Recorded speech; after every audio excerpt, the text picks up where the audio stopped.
ओम नाम सबसे बड़ा, इससे बड़ा न कोई। जो इसका सुमिरन करे, शुद्ध आत्मा होए, शुद्ध आत्मा होए।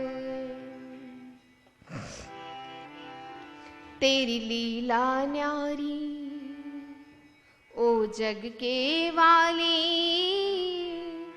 माली तू सारे संसार का। तेरी लीला न्यारी ओ जग के वाली, माली तू सारे संसार का। तेरी लीला न्यारी।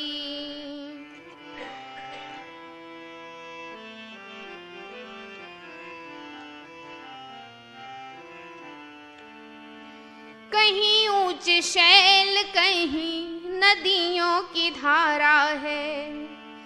कहीं ऊंचे शैल, कहीं नदियों की धारा है।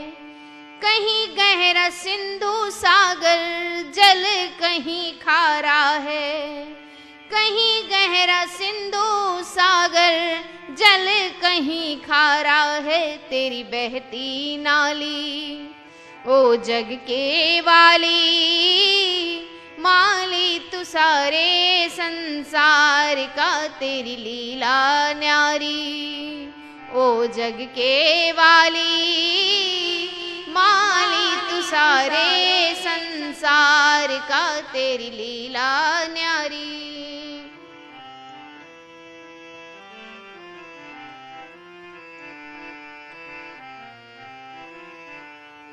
मौसम के बाद मौसम झूम झूम आते हैं। मौसम के बाद मौसम झूम झूम आते हैं। कहीं बरसात, कहीं सर्दी गर्मी लाते हैं। कहीं बरसात, कहीं सर्दी गर्मी लाते हैं। कहीं बसंत निराली ओ जग के वाली, माली तू सारे संसार का। तेरी लीला न्यारी ओ जग के वाली, माली तू सारे संसार का। तेरी लीला न्यारी।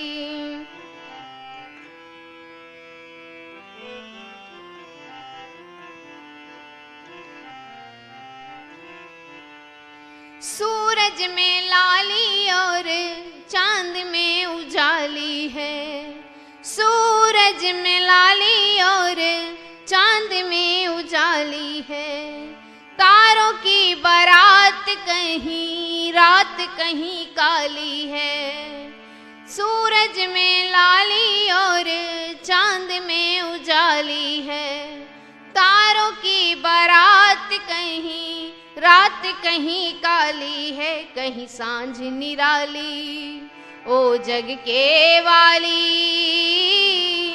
माली तू सारे संसार का। तेरी लीला न्यारी ओ जग के वाली, माली तू सारे संसार का। तेरी लीला न्यारी।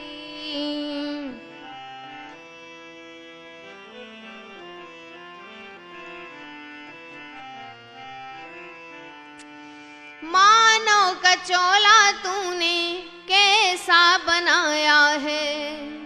मानव का चोला तूने कैसा बनाया है। अजब तेरी माया का पार नहीं पाया है। अजब तेरी माया का पार नहीं पाया है। सबकी सूरत न्यारी प्रभु जी तूने बना दी। माली तू सारे संसार का। तेरी लीला न्यारी ओ जग के वाली, माली तू सारे संसार का। तेरी लीला न्यारी हो, तेरी लीला न्यारी।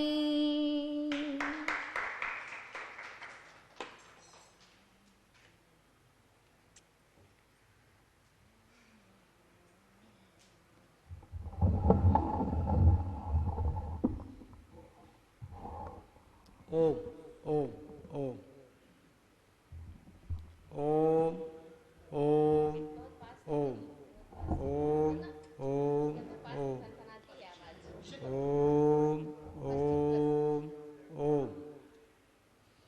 कमर सीधी करके बैठें। लंबा और गहरा श्वास परमात्मा के मुख्य नाम ओम का श्रद्धा के साथ जाप करते समय मन में ये चिंतन करें, हे परमेश्वर, आप सर्वरक्षक हैं, सबकी रक्षा करते हैं, मेरी भी रक्षा करते हैं। इस भाव को लेते हुए ओम का लंबे स्वर में जाप करना है।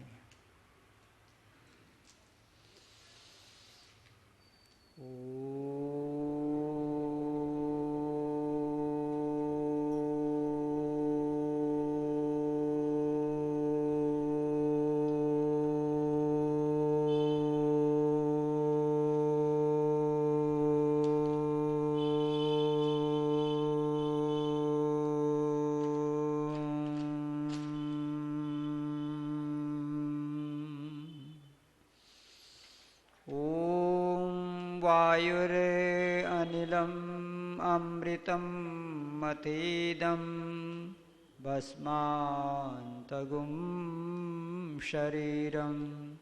ॐ क्रतो स्मर क्लिवे स्मर क्रतं स्मर। ओंकारबिन्दुसंयुक्तं नित्यं ध्यायन्ति योगिनः कामदा मोक्षदा चैव। ओंकाराय नमो नमः। श्वास श्वास पर ओम जप, वृथा श्वास ना खोई। ना जाने इस श्वास का आवन हो न हो। विष का विषधर जब डसे, ओम जड़ी चबा। है नाग दमन यह औषधि, बाहर ढूंढन न जा। है नाग दमन यह औषधि, बाहर ढूंढन न जा। ओम शांति शांति शांति। सभी लोग श्रद्धापूर्वक मंत्र का पाठ करेंगे। ओम वायुर अनिलम अमृतम मथेदम भस्मान्तगुं शरीरम।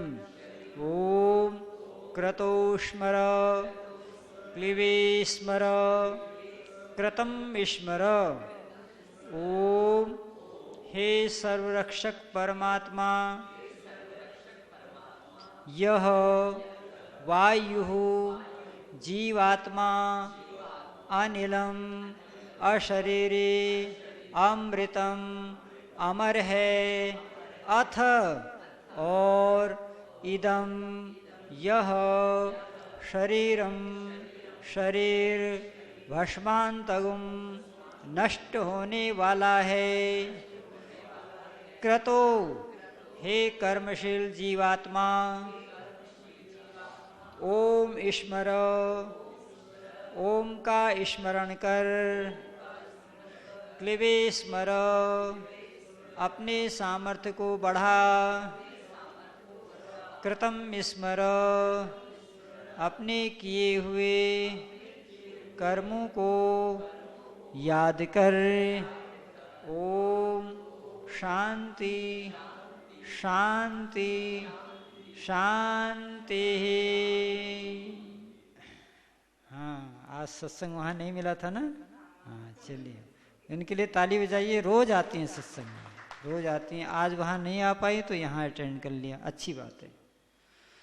तो इस मंत्र के द्वारा हम ये अभी तक जाने हैं कि जो परमात्मा जिसके बारे में वेद ने कहा ओम कृतो स्मर, हे कर्मशील मनुष्य ओम का स्मरण कर, तो उसका भावार्थ बता रहे हैं कि ध्यान करना है। बिना ध्यान के खाली ओम ओम कहने से काम चलने वाला नहीं है। और ध्यान करने के लिए कुछ बाह्य तैयारियों की आवश्यकता होती है, क्योंकि बिना तैयारी किए कभी कोई काम अच्छा नहीं होता है। एक योद्धा होता है तो पहले अस्त्र शस्त्र हाथ में लेता है, तब युद्ध के मैदान में जाता है। ऐसे एक विद्वान को भी उपासना की विधिवत तैयारी कर लेनी चाहिए, फिर उपासना में बैठना चाहिए। तो उसके लिए बताया शुद्धि, 2 प्रकार की शुद्धि, बाह्य शुद्धि और आभ्यंतर शुद्धि। सांसारिक शुद्धि, सामाजिक शुद्धि के लिए जो नियम बनाए वो हैं यम, जो 5 हैं, अहिंसा, सत्य, अस्तेय, अपरिग्रह और ब्रह्मचर्य। फिर नियम बताए जो व्यक्तिगत शुद्धि के लिए हैं। व्यक्तिगत शुद्धि के लिए शौच, संतोष, तप, स्वाध्याय, ईश्वर प्रणिधान। फिर उसके बाद बोला इसके बाद अब आपकी बाहर की तैयारी लगभग हो चुकी है, अब आपको एक आसन की आवश्यकता है। वो आसन कैसा हो? बोला स्थिर सुखम आसन, कि आप अपने शरीर की एक ऐसी पोजीशन बनाओ जिसमें आप देर तक बैठ करके ईश्वर का चिंतन मनन कर सकते हैं। आसन को एक बार निर्धारित कर लें, बार बार आसन को बदलें नहीं। जिस भी आसन में बैठें लंबे समय तक उसमें बैठने का अभ्यास बनाएं। अब आगे कहते हैं कि अभ्यास के बाद अभी भी ध्यान आपका नहीं लगेगा, क्योंकि शरीर में एक धातु है जिसका नाम है प्राण। क्या है? और ये मन को चंचल करता है। प्राण जब मन को चंचल कर देता है तो फिर ध्यान लगता नहीं। इसलिए शरीर को स्वस्थ रखने के लिए व्यायाम और मन को स्वस्थ रखने के लिए प्राणायाम, कि ध्यान से पहले प्राणायाम करना बहुत जरूरी है। तो प्राणायाम क्या है? तो महर्षि पतंजलि कहते हैं श्वास प्रश्वासयोर गतिर्विच्छेद प्राणायाम तस्मिन् सति। तस्मिन् सति का अर्थ होता है आसन की सिद्धि हो जाने के बाद। आसन की सिद्धि से लाभ क्या बताया था? कि जो द्वंद्व हैं उनको हम सहन कर लेते हैं, मान अपमान, अमीरी गरीबी, सुख और दुख, भूख और प्यास, इसको काफ़ी हद तक आसन के करने से सिद्धि हो जाती है। अब जब आसन सिद्ध हो गया तो अब प्राणायाम करो। तो प्राणायाम क्या है?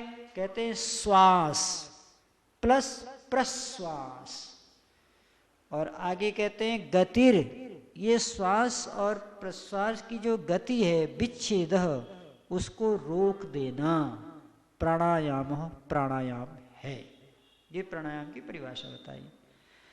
जो वायु हम भीतर को लेते हैं उसे श्वास कहते हैं, और भीतर से जो बाहर को छोड़ते हैं उसे प्रश्वास कहते हैं। आ गया समझ? हठ योग में इसको रेचक और पूरक कहते हैं, मगर पतंजलि ने ये रेचक पूरक नहीं कहा, हठ योग में कहा। तो पूरक वायु को लेना, रेचक बाहर फेंकना। और एक स्थिति और होती है जब वायु को न बाहर फेंकना है न भीतर ले जाना है, जहाँ है वहीं पर रोक देना, उसको पतंजलि स्तंभ वृत्ति कहते हैं, और हठ योग उसे कुंभक कहता है। ये नाम हो गए। जब कहीं आपको ये दुविधा आए कि एक आचार्य जी प्रश्वास बता रहे थे, एक आचार्य जी पूरक बता रहे थे, ये क्या है, तो ये इसी के अलग अलग नाम हैं। तो 3 प्रकार का प्राणायाम होता है। पहला प्राणायाम होता है बाह्य प्राणायाम, दूसरा प्राणायाम होता है आभ्यंतर प्राणायाम, और तीसरा होता है स्तंभ वृत्ति। इसके बाद एक चौथा प्राणायाम अलग से होता है, उसका नाम है बाह्याभ्यंतरापेक्षी, यानी कभी बाहर और कभी भीतर। कुल मिला के 4 प्राणायाम होते हैं। इन प्राणायामों को करने से पहले प्राणायाम की कुछ सावधानियां हैं, उनको भी जानना बहुत जरूरी है। नंबर 1, भोजन, दूध और चाय के बाद तुरंत कभी भी प्राणायाम नहीं करना चाहिए। कम से कम 5 घंटे का अंतर होना चाहिए भोजन और प्राणायाम के बीच में, अन्यथा वो प्राणायाम हानि करेगा। नंबर 2, अपनी आयु और बल को देखते हुए प्राणायाम करना चाहिए। आपके शरीर में कितना बल है और आपकी अवस्था क्या है, आप बच्चे हैं, जवान हैं या वृद्ध हैं, इस प्रकार से प्राणायाम अलग अलग स्तर से होना चाहिए। आप निर्बल हैं और आपने कस के प्राणायाम कर लिया, आप बीमार पड़ जाएंगे। तो इसलिए अपनी शक्ति को देखते हुए आपके अंदर कितनी शक्ति है उस शक्ति का आंकलन करें और अपनी अवस्था को देखें, उसके आधार पर आप प्राणायाम करें। बीमारी में, थकान की अवस्था में प्राणायाम नहीं करना चाहिए। अगर आप कभी ज़्यादा आपको बुखार आ गया है तो उस समय प्राणायाम नहीं करने का, या थकान लग रही है, आपको सोने को मन कर रहा है तो प्राणायाम नहीं करने का। और आगे कहते हैं प्राणायाम किसी आचार्य के निर्देशन में करना चाहिए। 1-2 बार प्रशिक्षण ले लिया जाए अच्छी तरह से, फिर प्राणायाम करना चाहिए, तो उस प्राणायाम को करने से लाभ होता है। तो लाभ क्या होता है उसकी चर्चा हम आगे करते हैं। पहले हम जानते हैं प्राणायाम की प्रक्रिया। तो ये जो बाह्य प्राणायाम है, आभ्यंतर प्राणायाम है, कुंभक प्राणायाम, स्तंभवृत्ति प्राणायाम है, इसको एक साथ लोग करते हैं, मगर वही कर पाते हैं जिनका लंबा अभ्यास होता है। इसलिए जो नए साधक हैं उन्हें तोड़ तोड़ के करना चाहिए, टुकड़े टुकड़े में करना चाहिए। लंबे समय तक प्राणायाम को कहा है कि 2-4 साल से नहीं, लंबे समय तक प्राणायाम करना, दीर्घ काल, सतु दीर्घ काल, नैरंतर्य, लगातार लंबे समय तक श्रद्धा पूर्वक, दृढ़ निश्चय पूर्वक जो किया जाता है वही प्राणायाम लाभदायक होता है। तो हम आपको टुकड़े टुकड़े में दिखाते हैं ताकि आप उसको कर लो, और टुकड़े टुकड़े में करने से हानि नहीं होती है। तो पहला है बाह्य प्राणायाम। आपने आसन लगाया, उसके बाद मुद्रा बना लिया आपने, ठीक है। मुद्रा चाहे ये बनाओ, चाहे ये बनाओ, चाहे ये बनाओ, हथेली ऊपर को करो या हथेली नीचे को करो, ये आपकी स्वतंत्रता पर है, इसमें कोई प्रतिपाद्य नहीं है। अब प्राणायाम के साथ बंधों का भी ज्ञान होना चाहिए। किसका? बंध। बंध का मतलब बांधना, जो शरीर को बांधता है। 3 जगह से शरीर को बांधा जाता है प्राणायाम से पहले। जैसे कोई जानवर जब लात मारता है तो वो मालिक क्या करता है, उसके पैर को रस्सी से बांध देता है दूध निकालने के लिए।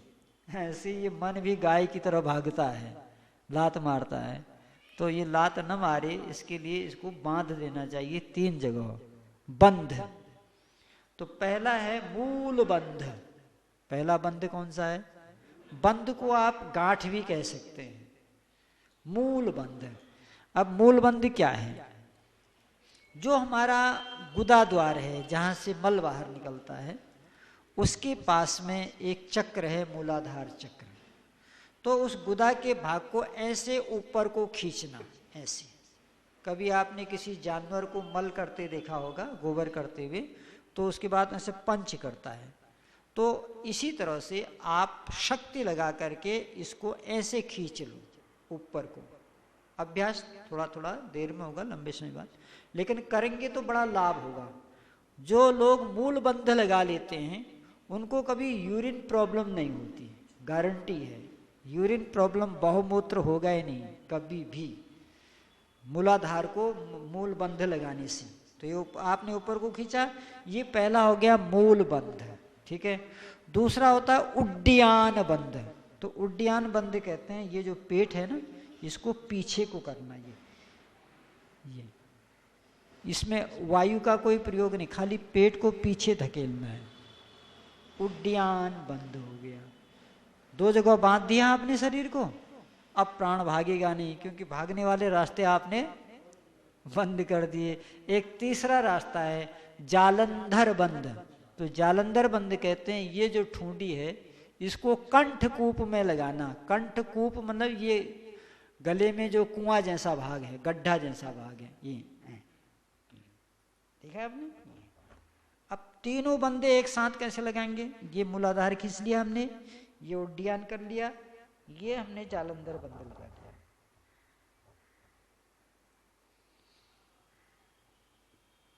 30 सेकंड से 1 मिनट तक का इसका समय है। 1 मिनट बहुत होता है। इसमें श्वास का कोई प्रयोग नहीं, केवल बंद आपने लगाया। लेकिन जब आप बाह्य प्राणायाम करेंगे तब आप श्वास को फेंकेंगे और श्वास को फेंकते ही तीनों बंद लगा देंगे। पहले मूल बंद लगाएंगे, फिर उड्डयन लगाएंगे, फिर जालंधर लगाएंगे। क्रम इसका ये है, ठीक है ना। पहले कौन सा लगेगा? मूल बंद, फिर उड्डयन बंद, फिर जालंधर। लेकिन छोड़ते समय उल्टी प्रक्रिया होगी। छोड़ते समय पहले जालंधर को छोड़ेंगे, फिर उड्डयन को छोड़ेंगे, फिर आगे समझ में। लगाते समय नीचे से और छोड़ते समय ये अनुलोम विलोम का ध्यान रखना। आगे समझ में। बंद तो अब मूल बंद आप लगा सकें तो जैसे मैंने बताया वैसे बताया, और ये मुद्रा कर लिया आपने। अब हम प्राण को ऊपर को खींचते हुए बाह्य प्राणायाम करेंगे। कौन सा प्राणायाम करेंगे? बाह्य प्राणायाम करेंगे। सत्यनारायण जी दिखाई नहीं दे रहा तो इधर आ जाइए, दिखाई नहीं दे रहा तो इधर आ जाइए। दिख रहा? चलो अब देखिएगा, श्वास को ऊपर को लेना है, केवल बाह्य प्राणायाम है ये, ठीक है। अभी इसमें आभ्यंतर प्राणायाम नहीं करना है। अब जब बाहर को प्राण फेंकेंगे तो कुंभक भी 2 प्रकार का होगा, भीतर का कुंभक, बाहर का कुंभक। जब हम वायु को बाहर फेंकेंगे तो बाहर जितनी देर तक रोकना चाहें उसी का नाम बाह्य कुंभक है। बाहर उसको रोकना, कितना रोकना? जितनी हमारी सहन शक्ति है। जब छटपटाने लगे तो फिर झटके में नहीं छोड़ना, धीरे धीरे छोड़ना है, ठीक है। तो पहले बाह्य प्राणायाम, श्वास लेते हैं, मूल बंद, उड्डयन बंद, जालंधर बंद का प्रयोग करते हैं।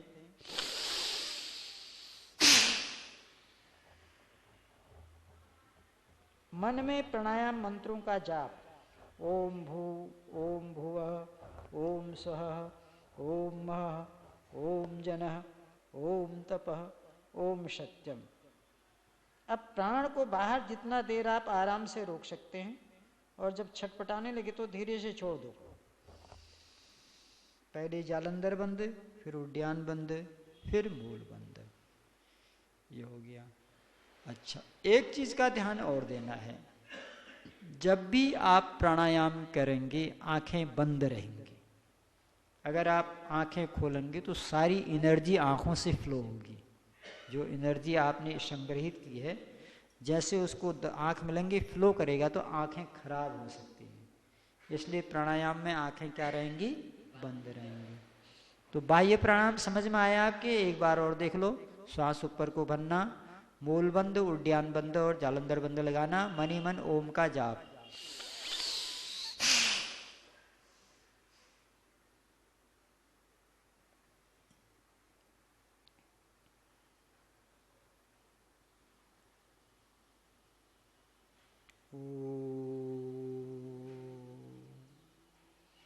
ये बाह्य प्राणायाम 3 बार करना ही करना है। कितनी बार?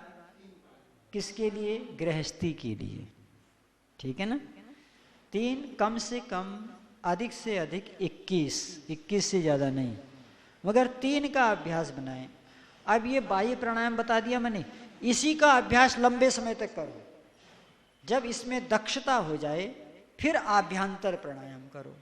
आभ्यंतर प्राणायाम में श्वास को ऊपर भरना, अंदर रोके रहना और बंद लगाना, और जब श्वास फूलने लगे धीरे से छोड़ देना। बाह्य प्राणायाम हो गया। स्तंभ वृत्ति प्राणायाम, प्राण जहाँ पर है वहीं पर रोक दीजिए। ये अभ्यास आप प्रतिदिन करें, और ये मैंने आपको बता दी देश काल परिस्थिति को देखते हुए। अब इसका रिजल्ट देखो। अगर इस प्राणायाम को इस तरह प्रतिदिन आप करते हैं तो उसका फल क्या है? ततः क्षीयते प्रकाशा आवरणम। महर्षि पतंजलि महाराज कहते हैं, ततः उस प्राणायाम को करने से क्षीयते, नष्ट होता है, प्रकाश आवरणम, ज्ञान का जो आवरण है, ज्ञान पर जो पर्दा लगा हुआ है वह पर्दा नष्ट हो जाता है। दूसरा लाभ बताते हैं, धारणा योग्यता मनसः, कि ईश्वर में धारणा करने की योग्यता आ जाती है। ये प्राणायाम का इतना बड़ा फल बताया। और स्वामी दयानंद महाराज लिखते हैं, जब मनुष्य प्राणायाम करता है, सत्यार्थ प्रकाश में तीसरे समोल्लास में, जब मनुष्य प्राणायाम करता है उत्तरोत्तर उसमें ज्ञान का प्रकाश होता है, और जब तक मोक्ष नहीं मिलता तब तक आत्मा का ज्ञान बढ़ता जाता है। कब तक? जब तक मोक्ष नहीं मिलता तब तक आत्मा का ज्ञान बढ़ता जाता है। महर्षि मनु क्या कहते हैं? दह्यन्ते ध्यायमानानां धातूनां यथा मलः दह्यन्ते तीर्थान्ते प्राणानां निग्राहतः। महर्षि मनु कह रहे हैं, जैसे अग्नि में सोना और चांदी जलने पर, गलाने पर उसमें चमक आ जाती है, उसकी मैल छूट जाती है, उसी प्रकार से प्राणायाम के करने से इंद्रियों और मन के विकार नष्ट हो जाते हैं। आदमी जितेंद्रिय होता है, बलवान होता है और परमात्मा में ध्यान लगाने की योग्यता को प्राप्त कर लेता है। इसलिए प्राणायाम करना चाहिए। मन को शांत करने का, मन को एकाग्र करने का ये ऋषियों का बहुत उत्तम प्रयोग है, अनुभवित प्रयोग है। तो इसमें जो बाह्य प्राणायाम है ये हानि रहित प्राणायाम है। इस प्राणायाम को करने से कभी कोई हानि नहीं होती। तो ये प्रथम प्राणायाम है। जब इसमें आप सिद्ध हो जाएंगे फिर आप दूसरा प्राणायाम करें आभ्यंतर, फिर बाह्याभ्यंतरापेक्षी करें। इस प्रकार से लंबे काल तक प्राणायाम करने से मनुष्य अपने मन को अपने वश में कर लेता है। शरीर को वश में रखने के लिए व्यायाम और मन को वश में रखने के लिए प्राणायाम। प्राणों का आयाम ही इसका नाम है। ये प्राणों को इस प्रकार जब आप प्राणायाम करते हैं तो इससे क्या होता है, जो 72 करोड़ 72 लाख 72,710 नस नाड़ियां इस शरीर के अंदर हैं, उनमें रक्त का संचार हो जाता है। अब आप देखते होंगे कुछ ऐसे प्राणायाम जैसे कपालभाति है, भस्त्रिका है, अनुलोम विलोम है, ये प्राणायाम में नहीं आते हैं। हाँ, शरीर को हिलाते हैं तो उसके लिए व्यायाम, शरीर को मन को बस में रखने के लिए प्राणायाम, पेट को जो हिलाते हैं वो किसके लिए? हाँ, वो हठयोग की क्रियाएं हैं, जैसे न्योली क्रियाएं हैं, आपका भोजन पच नहीं रहा है तो इसका प्राणायाम से कोई लेना देना नहीं। वही मैं बताने जा रहा था जो आप कह रहे थे कि न्योली क्रिया है, धोती क्रिया है, ये हठयोग के साधन है। ये पार्ट्स ऑफ बॉडी, शरीर के जो अंतर के अंग हैं उनको साफ करने के लिए है। लेकिन यदि आप प्राणायाम कर रहे हैं विधिवत नियमित तो फिर इसकी आवश्यकता नहीं रह जाती है। लेकिन फिर भी लोग जो अनुलोम विलोम, भस्त्रिका, कपालभाति करते हैं ये प्राणायाम नहीं है। फिर ये क्या है? ये श्वसन क्रियाएं हैं। क्या है ये श्वसन क्रियाएं हैं। और जो लोग प्राणायाम कहते हैं ब्लैकमेल कर रहे हैं, योग के नाम पर गलत प्रचार कर रहे हैं, चाहे वो बाबा रामदेव हो या कोई हरिओम देव हो, कोई भी हो, ये गलत प्रचार कर रहे हैं। ये श्वसन क्रियाएं हैं, ये शरीर को स्वस्थ रखने की एक चिकित्सा है। लेकिन जिससे मेडिटेशन होता है, जिससे ध्यान होता है, वो यही प्राणायाम है जो पतंजलि महाराज कह रहे हैं। बाह्य प्राणायाम, आभ्यंतर प्राणायाम, स्तंभ वृत्ति, बाह्याभ्यंतराक्षेपी ही। इस तरह से प्राणायाम करके मन को हम बस में कर सकते हैं। अगर आप चाहो कि बाहर से कुछ रसगुल्ला खा के मन शांत होगा तो बोला नहीं, प्राणायाम से ही मन को शांत करना। बहुत बढ़िया ऋषियों की विधि है, करना चाहिए। तो आज ये प्राणायाम का प्रकरण यहाँ पर समाप्त होता है। कल चलेंगे प्रत्याहार की ओर। ओम द्यौ शांति अंतरिक्षं शांति पृथ्वी शांतिरापः शांतिरौषधय शांतिर्वनस्पतयः शांतिर्विश्वे देवा शांति ब्रह्म शांति सर्वगुण शांति शांतिरेव शांति सामा शांतिरेधि ओम शांति शांति शांति। जो बोले सो अभय।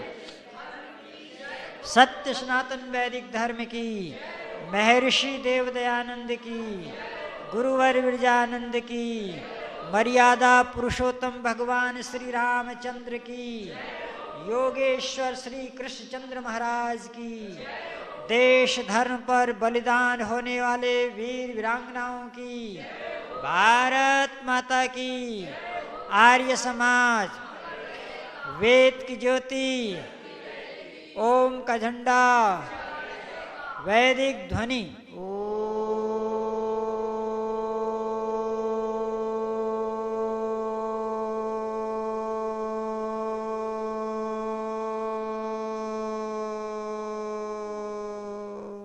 वैदिक अभिवादन। सभी को सादर सप्रेम नमस्ते, धन्यवाद।